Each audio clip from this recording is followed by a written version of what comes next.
Hello everyone, welcome to William and the Magic Box. Today on our show, we are going to have Umberto. Umberto is from Germany, but he lives in Guatemala.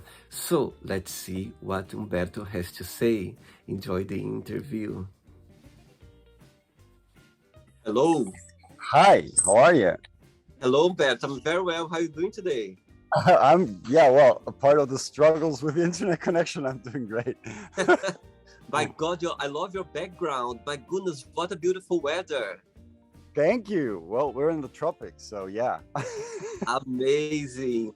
Umberto, before we start the game, tell me where are you from? I am from Germany. Amazing. Where's about in Germany you come from?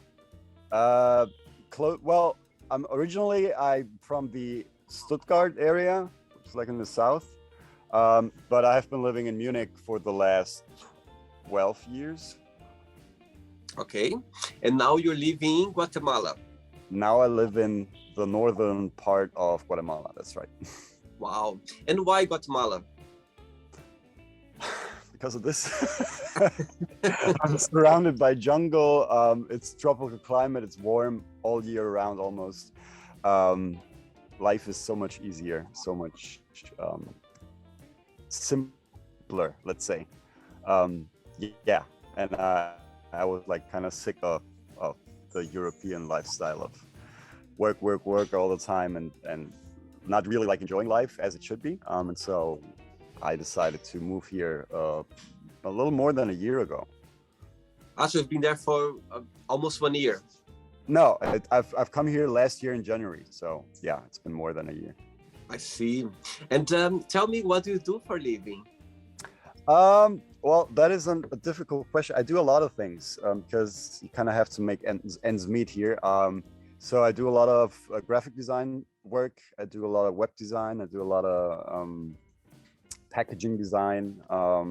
I do photography, as you might have seen on Instagram. And and I also rent the house behind me on Airbnb. Oh, wow. You do a lot for sure. Yeah. Umberto, so before we start our journey, William the Magic Box, tell me something interesting about yourself. Well, interesting. Oh, it's difficult. I used to be a musician. Let's say that. That's very interesting. One thing that most people or only little people know. But yeah, it's been a while ago, so I'm not really active anymore. But yeah. Very interesting, for sure. Okay, Umberto, so before we start the game, so through the journey, I'm gonna explore a little bit more about your career, about Guatemala, about Germany as well, okay? Okay. Are you ready to go on a beautiful journey through your memories in life and to share your point of views? I'm kind of scared. Let's go. It's going to be amazing, don't worry. So Okay. welcome, Ian, and the Magic Box. So I have here my lovely...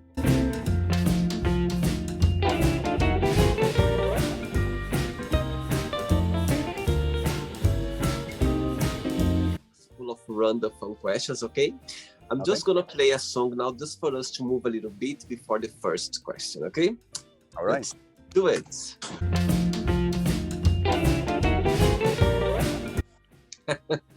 Okay, Umberto, so just before we start the game, so through the journey, if there is a question that you don't have an answer for, you don't want to talk about, I always can change, okay? It's all very friendly, okay? Okay. First question for you is, what do you miss the most from your childhood and why? What do I miss the most from my childhood? The simplicity of things, not having to be in charge, not having to be responsible, right? Because probably your parents take over until you reach a certain age, and then life just kind of like unravels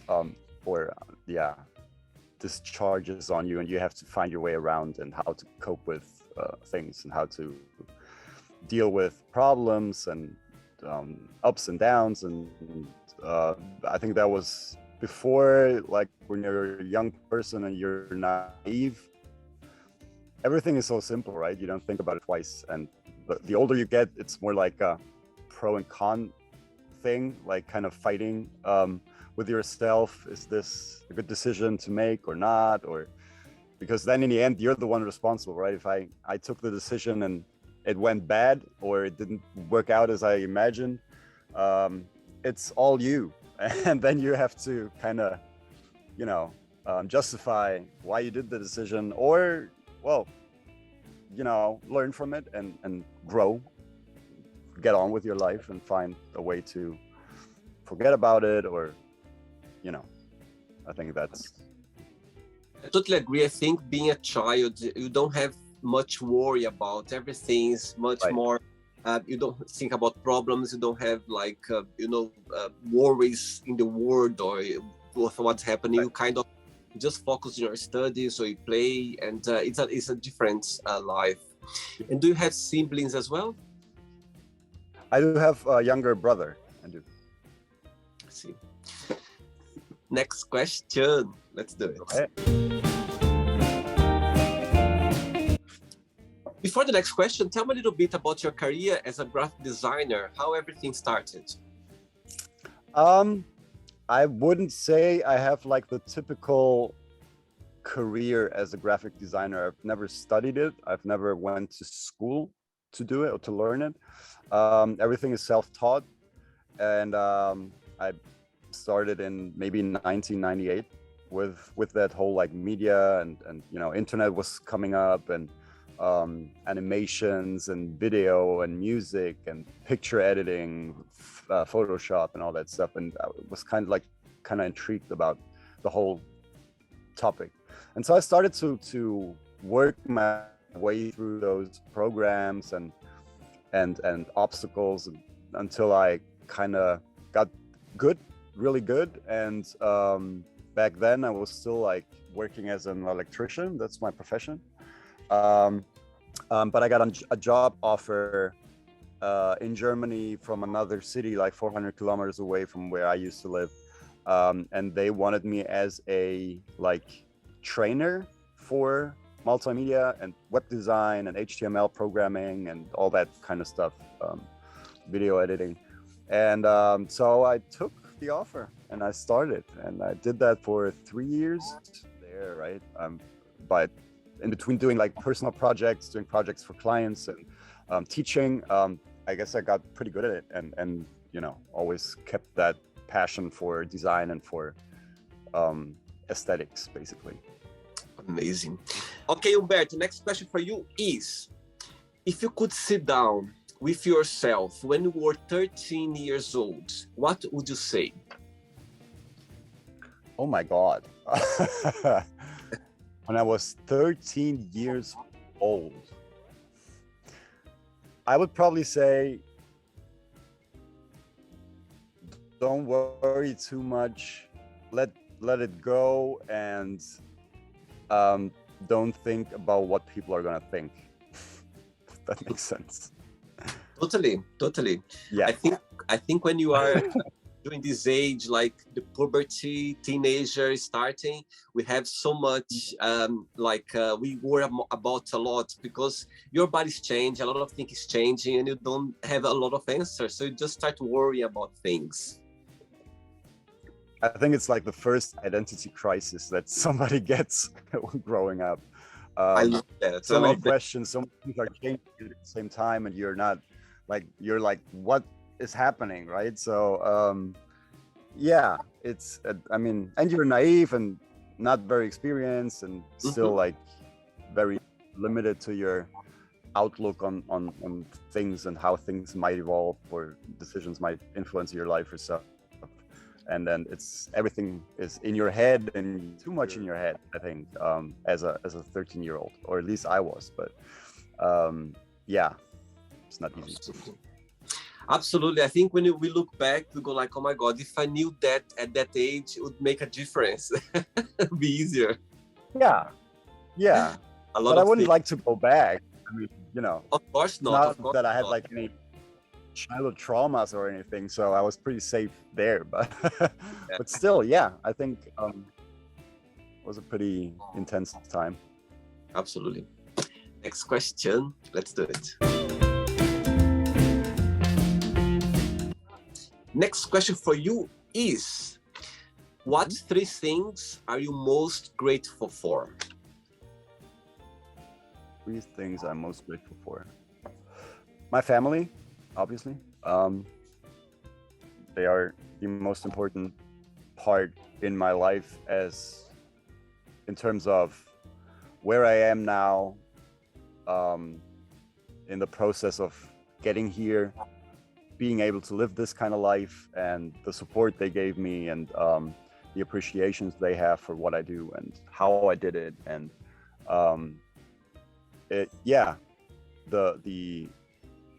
my parents. So that's number one. Number two, having the courage to let go again, which points back to that 13-year-old, right? I eventually did learn it in later in life, but if you have asked me like 2 years ago if I would be like able to go live in another country or something and start from scratch and abandon my career I had in Germany and stuff, I would probably have said no, never. I wouldn't like. I don't know. I'm a Taurus, so I need safety, right? So Oh yes, for sure. Something like that is a pretty big step for me. But I haven't regretted anything. So that's the second thing I'm grateful for. And the third thing, the people here, I have to say. My friends, my kind of social circle here in Germany, friends I made here and that support me and are there for me always and no matter what. So I would say these are the most important things right now to me. In saying that, Umberto, when you arrived in Guatemala, what was so far?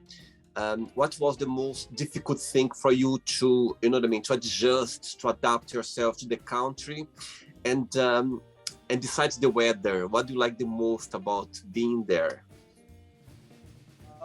Germany, Europe, I guess I am pretty organized, punctual. I like things being done in a certain way. I like it if people are like, if they stick to the word, right? If they tell you, that's a simple example, but if they tell you tomorrow I'm going to be there at 2 p.m., that they are there at 2 p.m., right? And not at 3 or 4. That doesn't work with the Latin kind of mentality, obviously. So I can tell, I'm from Brazil. Right. So patience is probably the one thing I had to learn here the most. And I am getting better, but I still have a way to go. But that's probably that was the most difficult and annoying thing at times, that things just don't work the way I expect them to work here, which is fine because that's also part of the new lifestyle that I was looking for, right? So you don't have to be so uptight about schedules and timing and organization and stuff. So I'm trying to find like a mix in between being able to let go. I think that's the main topic today, let go. To letting go if those things happen, because it's not that people do it like on purpose, right? It's not like a bad intention or something. It's just how it is. And I have to accept that. But in the meantime, like also keep my I don't know the English word for it, but the punctuality, the reliability that I show towards my customers, right? So if I tell my customer, your design is going to be ready on Friday, I'm not going to call him on Saturday and tell him, oh, sorry, it's going to take another week or so.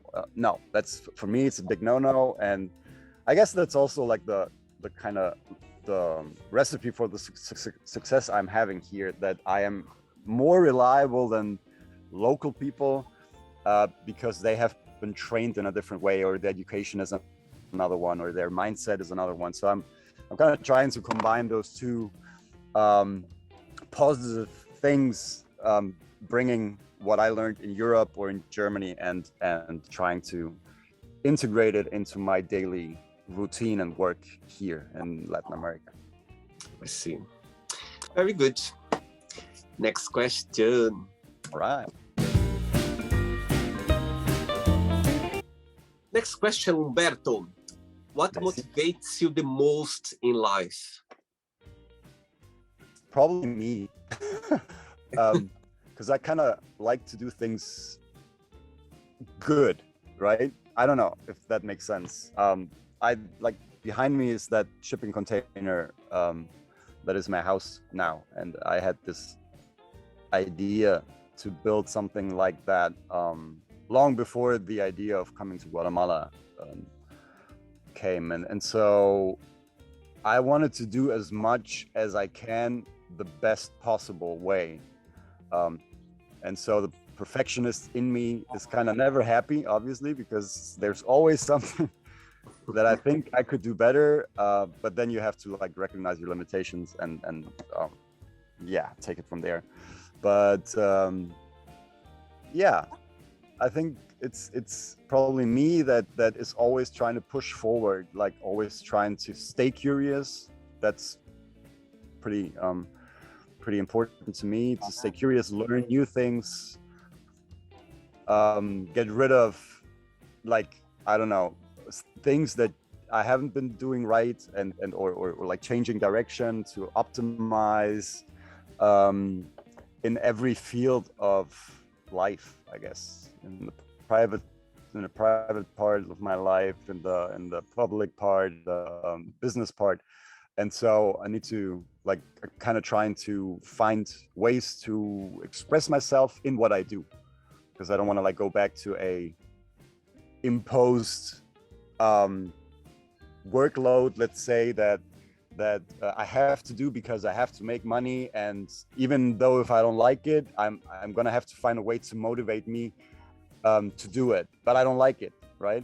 So that's kind of like, it doesn't make a lot of sense to me anymore.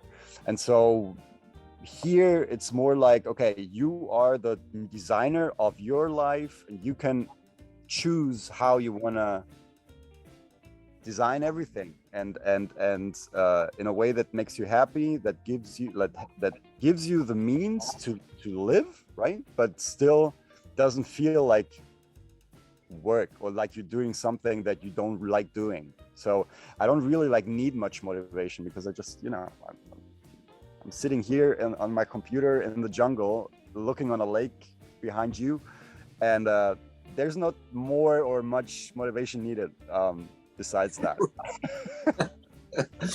You are living a motivation dream. That's what you're living right now. Yeah, probably. Probably. Next question. Let's do it. Berto, before the next question, tell me how photography came into your life, how the passion started. Oh my God. Okay. It started in my childhood, I guess, because my father has always been pretty much interested in taking pictures, as parents do, right? And they shoot pictures of their children, of family events, or I don't know. And I remember my dad always like running around. They're also like avid travelers, so they like traveling a lot. And they've always had a camera with them, always. And it was like still film in the old days, and with slides, right? So I'm used to like those evenings where you have slides going through a projector and all that kind of stuff. And I guess I picked it up from there. I remember my granddad gifting me a camera pretty early on, small one, but it was always like a passion. Never like professionally to do it on a professional basis, but it has always been a part of my life, I guess.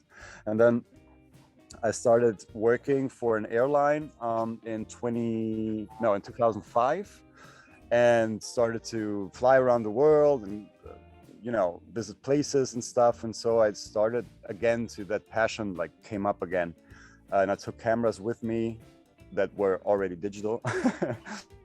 And then I started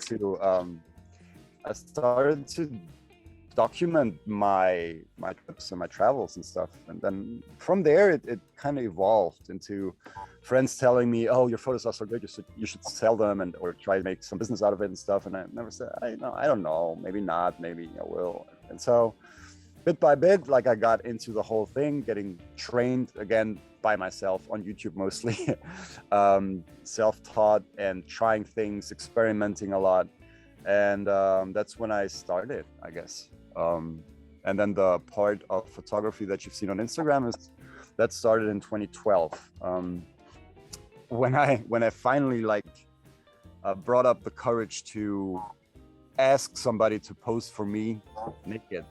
And most people don't know what a conflict that is, because you kind of have to be kind of bold to ask somebody that, right?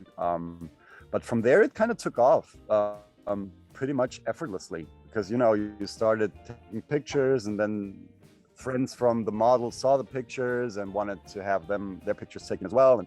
And then with my travel around the world, I set up an application form on my website where you could apply, and I ended up shooting all over the world, a lot in Mexico, or in the United States, or in Europe, and got publicized in different magazines, different blogs online, got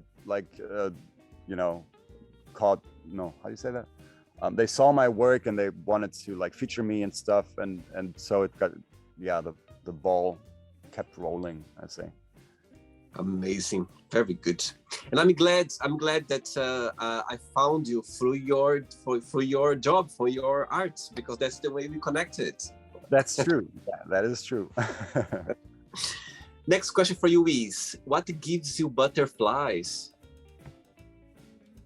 For me, for the last, until 2017, it has been exactly that, the stage. So when I was still active as a musician and would go perform on a stage with the band or alone or whatever, I would always get those butterflies, this kind of excitement before the show that is kind of compared with being nervous, and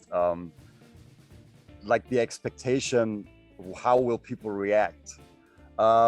Nowadays, I think it also applies in terms of, I just had an exhibition 2 days ago here on the island of Flores in Guatemala, and it was maybe not as strong, because in the end you're showing your work and people are going to react to it, but it's not like you're doing it in the moment and like singing or performing or playing an instrument or something.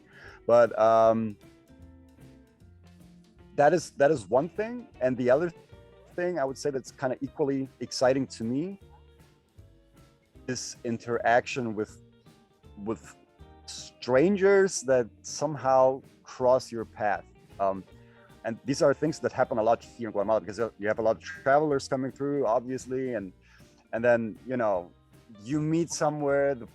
The island is small, and you meet somewhere, you start a conversation, and from that conversation something amazing comes out. Like you spend a day together on the beach, or you go on a trip, or you just have a wonderful conversation here, like in my garden or wherever it is where we are right in that moment, and you learn about the story of that person, and that is super inspiring. And it's and then you find your common ground, and you can talk about one topic that excites both of you, and then you're all getting worked up, and it's that is intense, and that is something I really enjoy and I really like. I have butterflies. All the interviews I do, I have this butterfly, this connection with my guest on the other side. You know what I mean? So for me, right. When I'm connecting with my guest, and I can see that I received the message from Zoom, say, okay, you can accept now. When I press accept, I'm just so excited about to see where the person.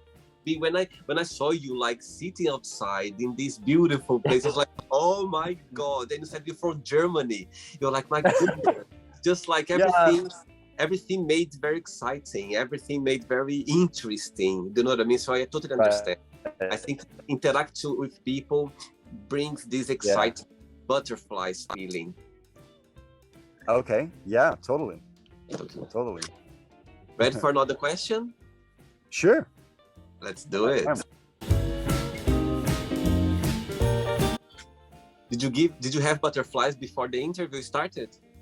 Yeah, to be honest, this week has been pretty crazy, the last week, because I was traveling, and I came back on Tuesday. I had to get ready for the exhibition and everything, and so I was pretty caught up in my daily life. But And as I said yesterday, right? I Yeah. almost forgot about it. I had it in my calendar, so I would have seen it in the morning.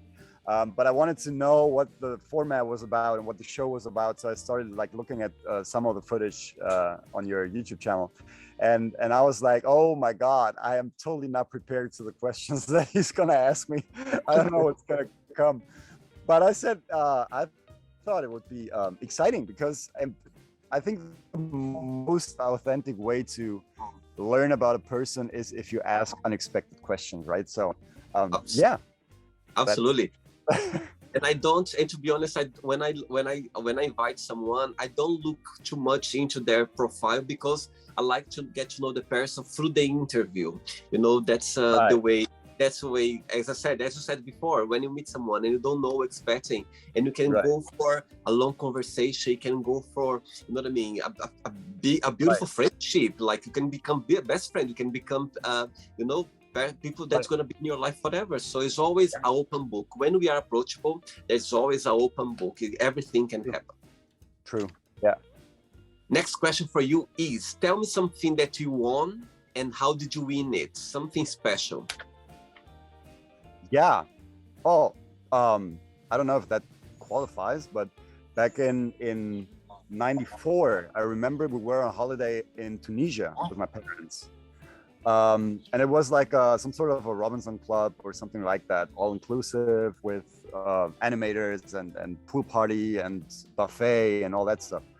And I remember that they set up a musical competition of sorts, like an open mic evening, where everybody from the guests could like sign up and do something, either play a song or sing or play the guitar or the piano or whatever. They had like a stage with instruments and like a whole band set up.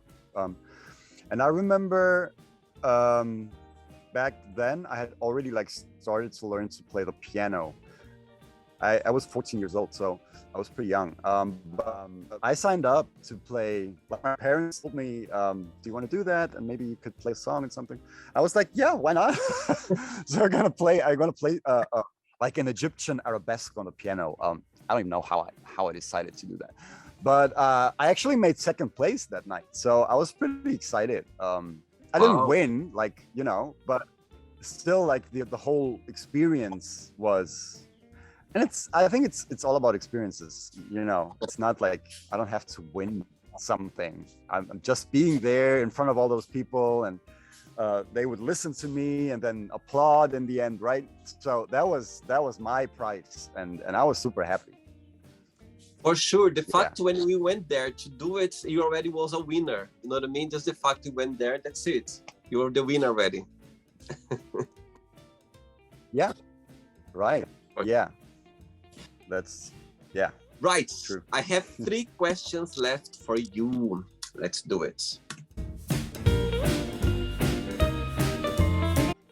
Umberto, before the next question, as you're saying about being a musician, tell me a little bit about your career. How did everything started, your passion?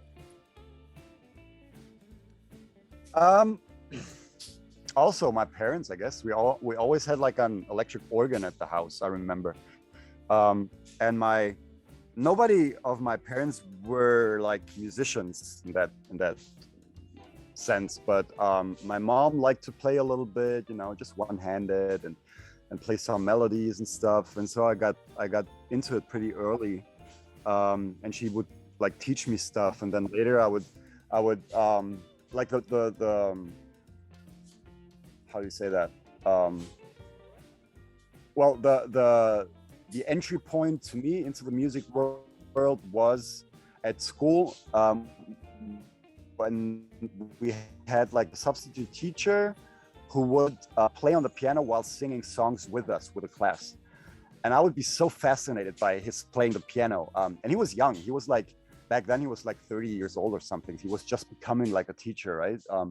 And so I always had these hours during the day that I didn't have class, and I remember asking him if he could teach me in those 3 hours, and he said yes. And so we would go to one of those musical rooms that either had a grand piano or a regular one, and he would teach me songs. And like first one was, if I remember well, was like the Beatles Obladi Oblada. That was like the first thing I learned on the piano. And from there it just got like more and more and more. And eventually I would he left the school, so there wasn't any more chance to learn with him. But I already I was on fire, and so I looked for possibilities in town to get classes and learn. And we had like a music store that also would refurbish and repair pianos, and so I would spend afternoons, evenings there, just hanging out with the guys, playing on those real pianos, and it was heaven to me. And it took quite a long time to convince my parents to buy me a piano, but they eventually did. And from there I started playing and learning. I got classes, and in -- I remember joining a metal band, which is kind of weird, but that was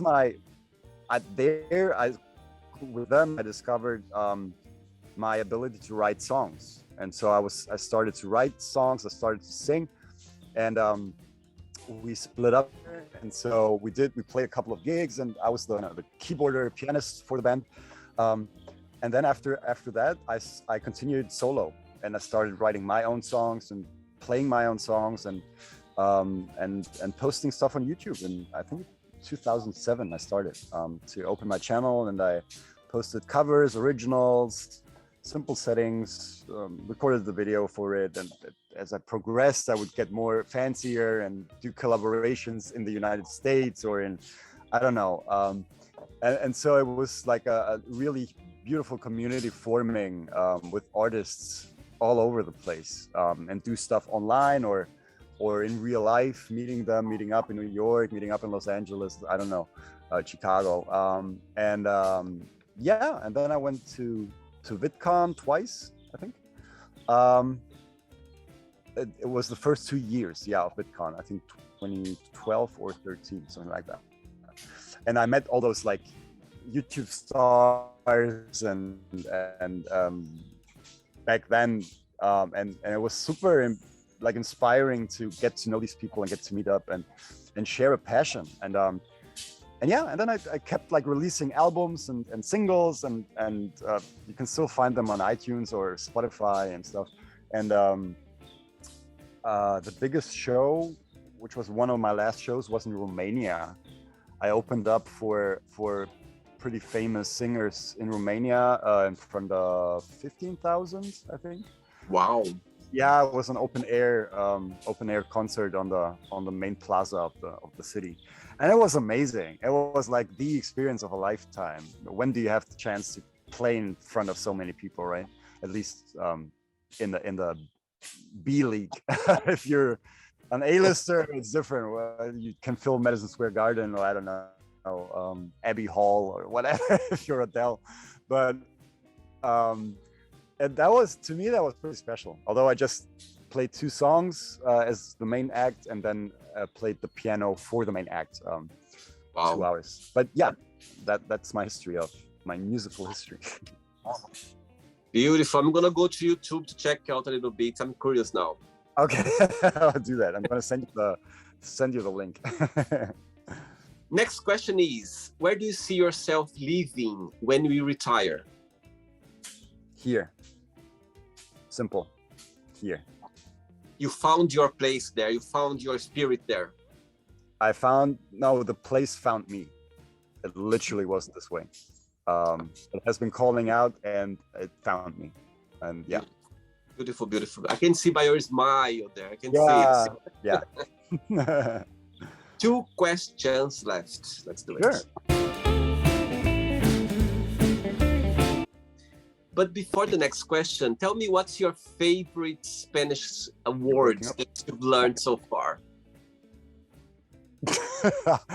Well, there's one word I like of the Spanish language that kind of describes a lot of things around this place. That is alma, which is soul, right? Yeah.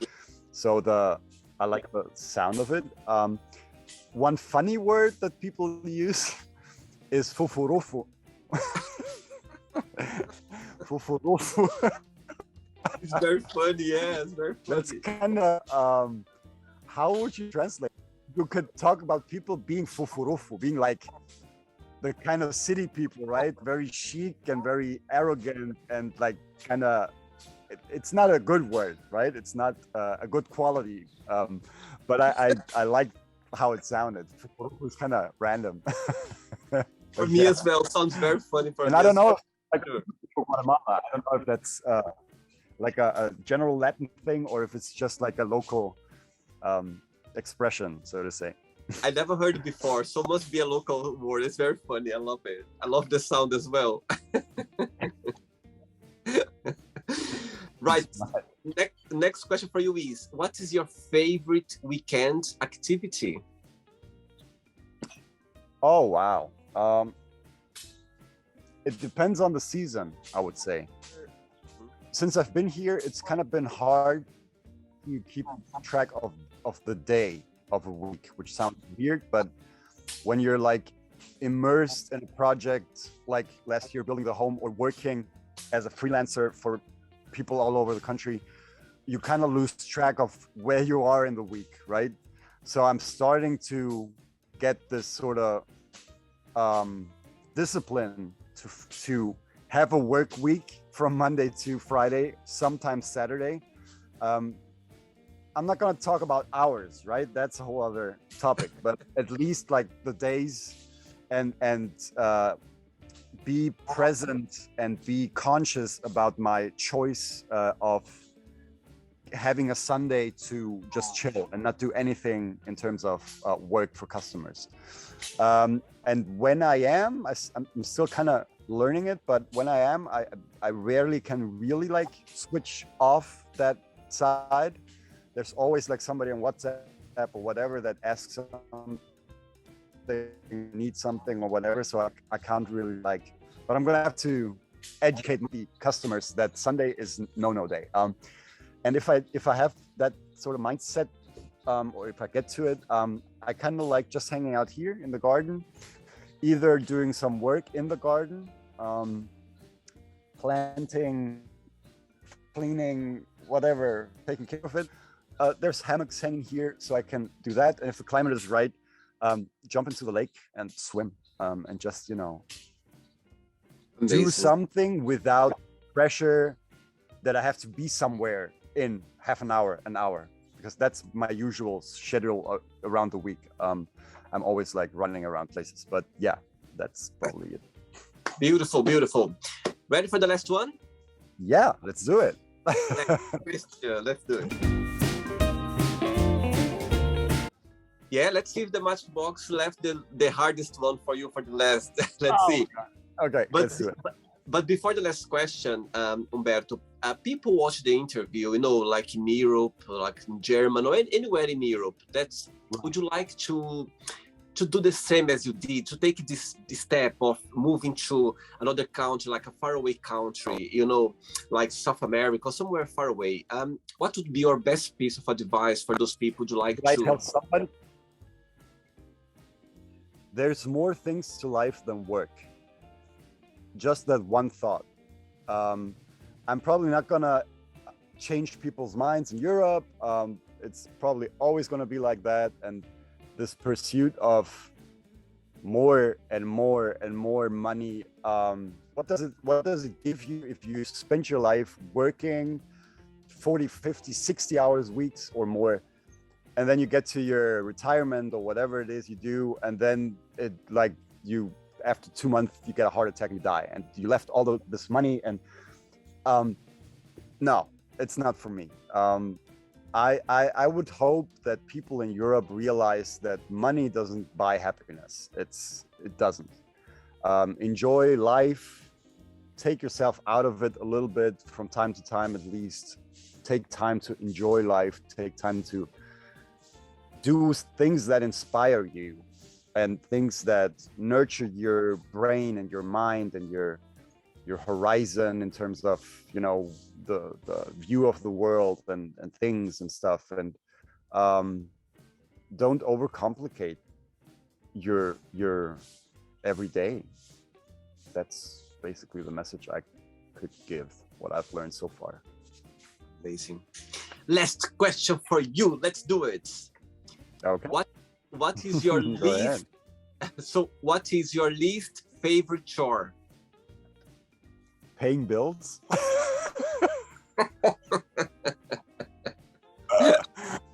Yeah, pay bills. Because it's funny you laugh, because in Europe we are so used to that everything is kind of automatic, right? You set everything, they take the money from your account and you don't even have to think about it, and they just send you the receipt or the bill or whatever. Here it's different. You have to actively do it. So I have to remind myself, okay, now it's the, I don't know, 15th of the month, I have to go and pay my electricity bill. It's the 8th, I have to go and pay my water bill. Because if you don't and you forget it twice, then they cut you off without notification. And then you're screwed. So yeah, that is the most, otherwise like cleaning or washing clothes or stuff, I don't mind. It's not. I love your answer. I love your answer because it brings me to my childhood, because I remember my parents say, oh, I need to pay this on this day. I need to go and pay that. And actually it's a chore, you know what I mean? It's an action that you need to do it. And it's so funny that I talk to friends, right? And they're like, oh, yesterday they cut off power to pay the bills. I'm like, oh my God, how? And then it's a weekend and you can't even go to pay it. So you're gonna be without electricity the whole weekend. And people are like, well, yeah, that's how it is. And I'm like, wow. In Europe or in Germany, you would like freak out. I can't watch television on the weekend. Oh my God. And so, yeah, I mean, people are pretty used to a lot here. So it's kind of inspiring that they still get around. I love your answer. I love it. I love it. Okay, Umberto, it's not the end yet. Let's play now the word association game, okay? I'm going to give away some words and you just tell one word that comes to your mind. Quick thinking, okay? Okay. So, I hope you are enjoying the interview. Before we do the word association game, don't forget to give a like, don't forget to share this video, and also don't forget to subscribe to our channel. Just click on the button right there. Thank you so much and enjoy the word association game. Money.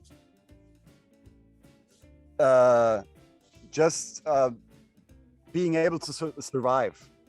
That's okay. It. One word for family. It's the only thing that we have. Love. Intense but difficult. It can be. One word for life. I don't know the word right now. Full of surprises. Okay. How about sex? Necessary. Politics. Useless. Religion. ¿Cómo? Religion. Just a tool, a man-made tool to control men. Okay. I like the way you said como. Como, very Spanish. You're very part of it. Yeah. One word for fear.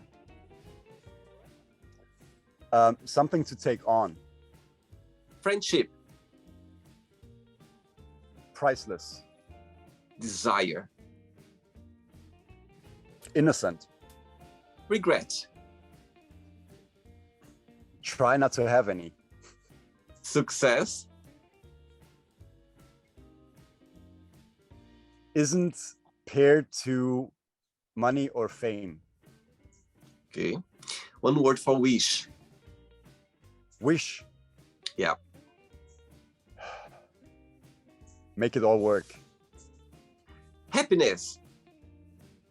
This. One word. This the game or this Guatemala? I'm joking.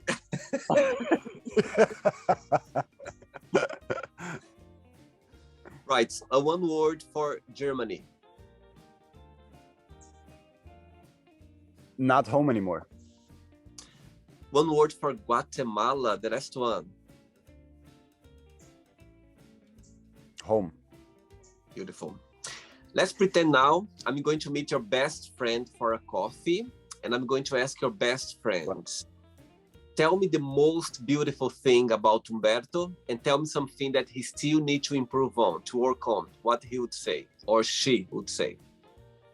Oh my God. I have no idea. I have no idea what he would say. He would probably say, I would have to work on my patience. And the good thing, that I'm always there for him, no matter what. Very good. That's what friends are for. Yeah, exactly. Let's play now Umberto and the Magic Box, and you can ask me a question. But before that, let's play the music one more time.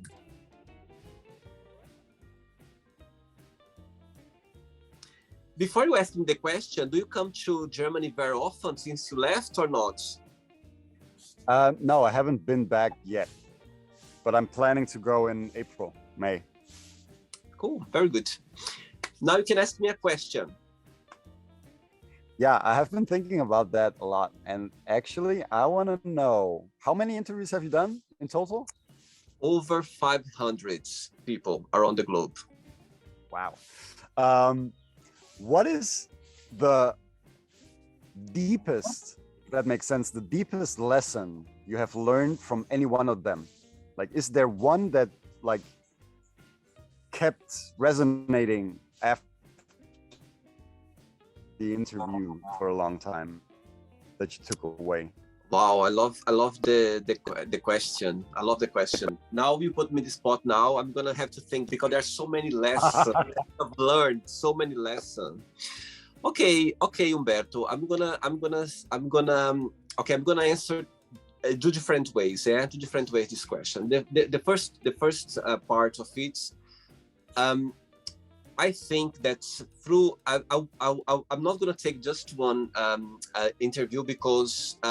Believe me, every interview I leave, I always when I press here end, then the interview, I always take like a few minutes to to think about, because Right. I always take something out of the interview. So the part of the answer would be every interview they are different. Every interview I do, I feel so fortunate because every interview I do, it doesn't matter, it could be the same a person living in the same city or the same state or the same country, but there's always something new, different that I learned, and I feel so happy for that. So there are so many situations that that I always have, like, even though I don't think straight away, but later on, if I go to the cinema, if I go to work, I always keep thinking about that moment or interview. So there's always something a lot of lessons. But because I love the question, I will answer the other part of the question through this interview.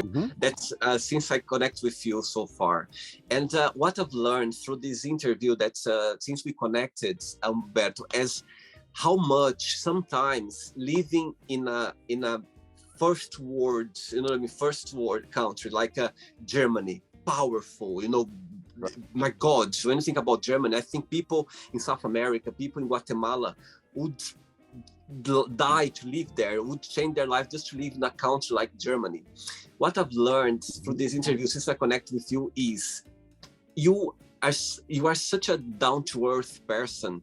You come from, I can see that you always have the support of your family. You come from a place where you had a lot of opportunities in life, and nowadays you found your place in a very simple way of living, and so inspiring to see that someone who comes from a country where can provide so much, can give so much to people, to German. My God, I've been German a few times, and I have some German friends, and when I go there, they tell me, my God, how much people, like the governments, like how much they get from the country, from the governments, or not for being working, party, a lot of different places. And I go like, oh my God, I wish I had that back in my country. So I think seeing you, coming from a country where you can have so much, you can have a lot, you could live, let's say, a comfortable life, but you choose the challenge, you choose the simplicity, you choose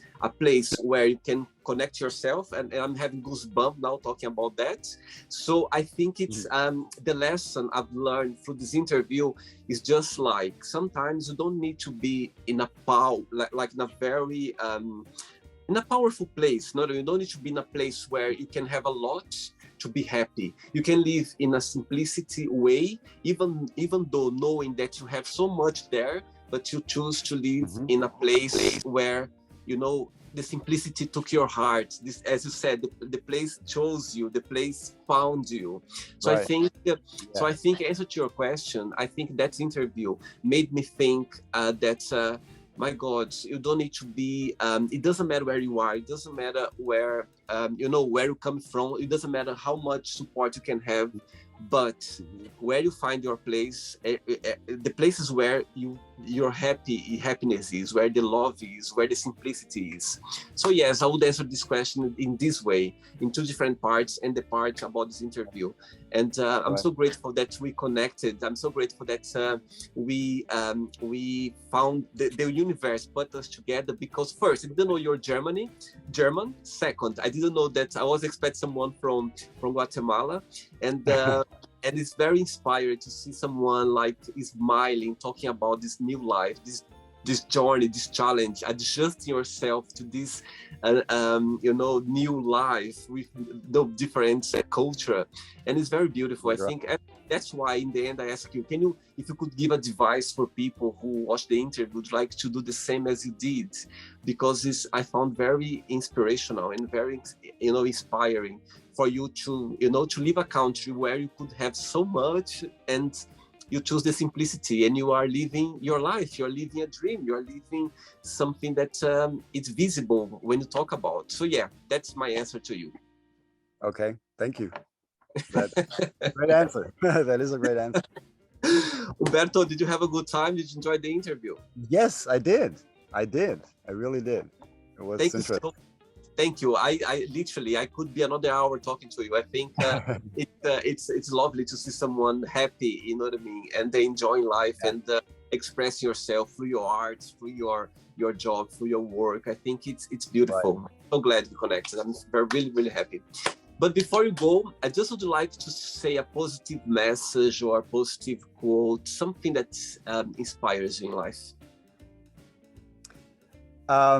It is actually one I found in a thrift shop on these wooden boards, painted on, and it's in my kitchen actually. And it says,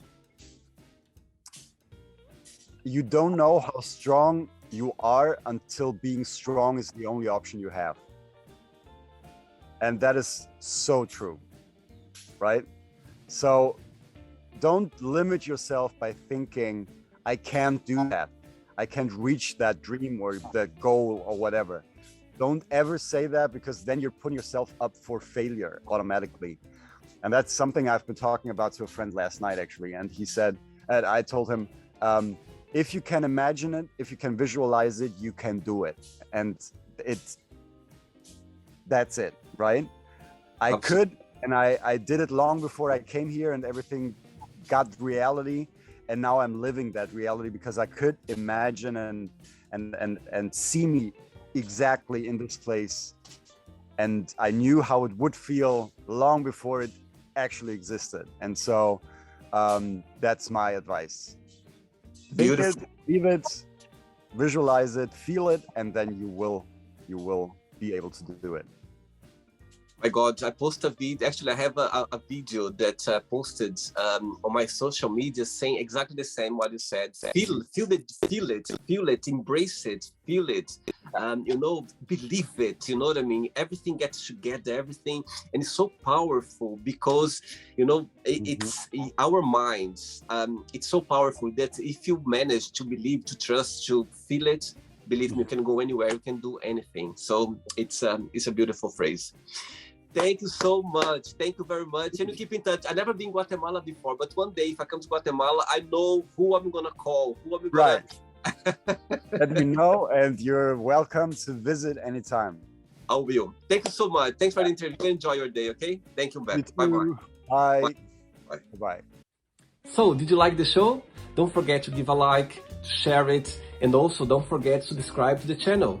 And if you'd like to be part of the show as well, first, subscribe to our channel, and after that, just go to our website, www.williamandthemagicbox.com, and send us a request saying why would you like to be part of the show. And I see you there. Bye bye, see you next time.